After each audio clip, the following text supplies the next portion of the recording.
ये जहरीली शराब से मौतें सत्ता संपोषित नरसंहार है। इसके क्षेत्र में ये घटना घटी है। थाना प्रभारी, डीएसपी और एसपी इनको बर्खास्त करे, इनकी संपत्ति जब्त करे। मुख्यमंत्री जी शराब माफिया को बचा रहे हैं, पैसे की उगाही दारू बालू में करा रहे हैं। कल हम लोग गवर्नर साहब से मिलेंगे और यहाँ पर राष्ट्रपति शासन की मांग करेंगे। अगर जो ये व्यवस्था नहीं बदलते हैं, ये दोनों आदमी को नैतिकता के आधार पर इस्तीफा देना चाहिए। सरकार में बैठे हैं, उनको आकर के इनके साथ संवेदना प्रकट करनी चाहिए थी।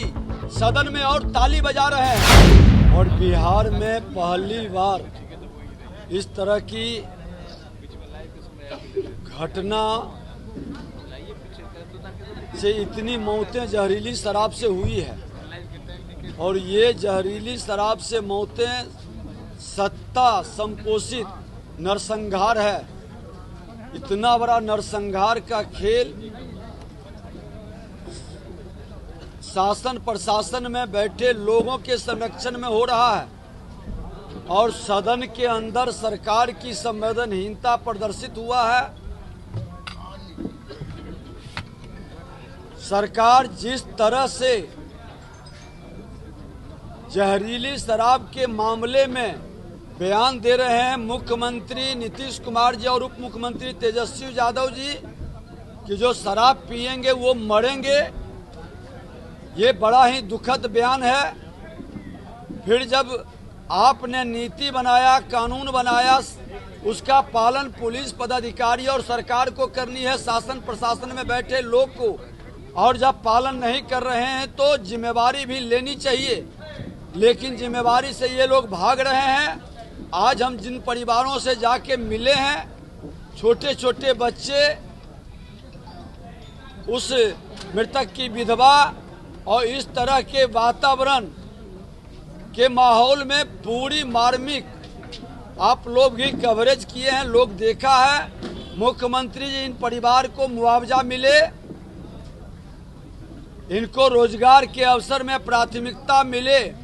और आज आप लोगों के माध्यम से सरकार को स्पष्ट चेतावनी दे रहे हैं कि जहरीली शराब से 1000 लोगों से ज्यादा की मृत्यु पूरे बिहार में, और यहाँ भी 100 के ऊपर का आंकड़ा टप चुका है।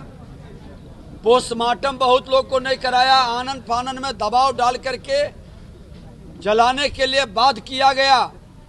किसी को डरने की जरूरत नहीं है। सरकार अपनी जिम्मेवारी, अपने प्रशासक की जिम्मेवारी तय करे और प्रशासन में बैठे लोग जिसके क्षेत्र में ये घटना घटी है, थाना प्रभारी, डीएसपी और एसपी इनको बर्खास्त करे, इनकी संपत्ति जब्त करे।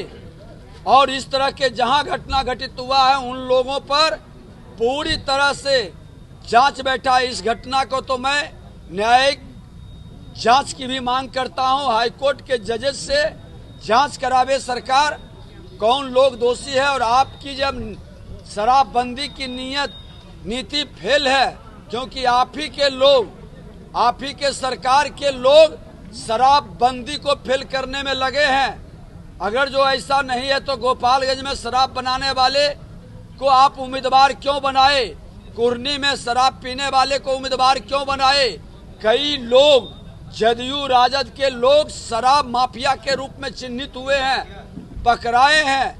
मुख्यमंत्री जी शराब माफिया को बचा रहे हैं, पैसे की उगाही दारू बालू में करा रहे हैं, और गरीब, कमजोर तबका, दलित समाज के लोगों को आप जेल के अंदर भेज रहे हैं। पूरे बिहार के अंदर अराजकता का वातावरण है। भारतीय जनता पार्टी विपक्ष में उस समय भी थे, हम लोग विपक्ष में थे, सत्ता में राजद और जदयू के लोग थे, लेकिन पूर्ण नशाबंदी की मांग हमने किया था।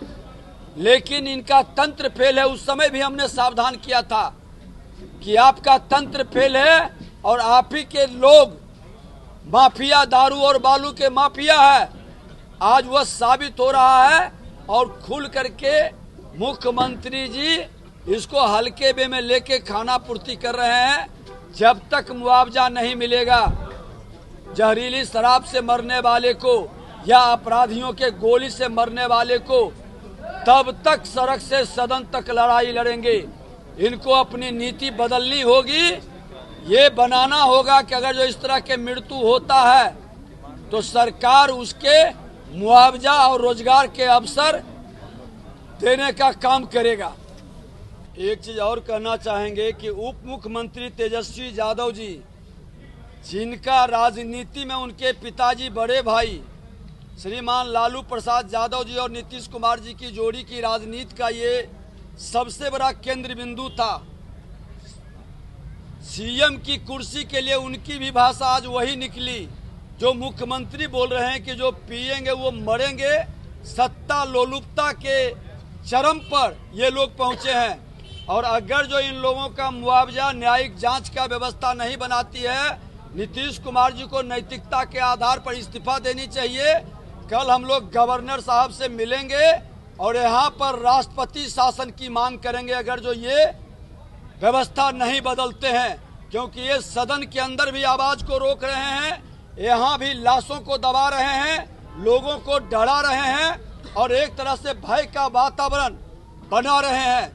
हत्या, अपहरण, लूट, बलात्कार में भी बहुत सारी घटनाएं घट रही है, उसको दबाया जा रहा है, थाने के अंदर केस नहीं लिया जा रहा है। इन तमाम मामलों को लेकर के कल गवर्नर साहब से मिलेंगे और बिहार राष्ट्रपति शासन लगे, क्योंकि इनका इकबाल खत्म हो चुका है, कानून का राज समाप्त है। मुख्यमंत्री नीतीश कुमार जवाबदेही से पल्ला झाड़ रहे हैं, उन्होंने तो कहा जो पिएगा मरेगा। तेजस्वी यादव ने भी एक ही बात कही। ये दोनों आदमी को नैतिकता के आधार पर इस्तीफा देना चाहिए। लाशें अभी तक पहुंच रही है, हम लोग जहां गए कहा कि अभी लाश आ ही रही है। इतना सा एक भी सत्ता पक्ष के लोग सरकार में बैठे हैं, उनको आकर के इनके साथ संवेदना प्रकट करनी चाहिए थी। सदन में और ताली बजा रहे हैं, सदन की संवेदना इस पर बहस होनी चाहिए थी।